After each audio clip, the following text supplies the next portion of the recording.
Kim Chiu at Paolo Avellino, umattend sa magkahiwalay na event. May kanya-kanyang event na dinaluhan kahapon July 27, 2024 sina Paolo Avellino at Kim Chiu sa magkaibang lugar.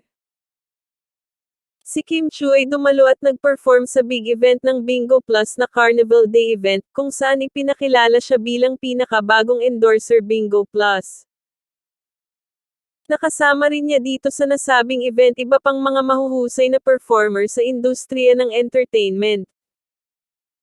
Si Paolo Avellino naman ay nagpakilig sa mga kababayan natin sa Florida, USA, dahil isa siya sa guest performer at ng serenade sa mga contestant sa event ng Fiesta Mo sa USA. Kasama naman niya dito ang kapwa kapamilya artist na si Maymay Entrata. Bagaman magkaiba ang event ng dalawa, ay marami pa rin ang mga supporter ng dalawa ang umattend sa kanya-kanyang event. Proud na proud ang mga Kim Pao fans na kahit magkahiwalay ang ganap ng dalawa ay very supportive pa rin ang mga ito sa kanilang mga idolo. Okay lang wala si Kimi same sila may ganap, importante they love and respect each other, love you Kim Pao forever.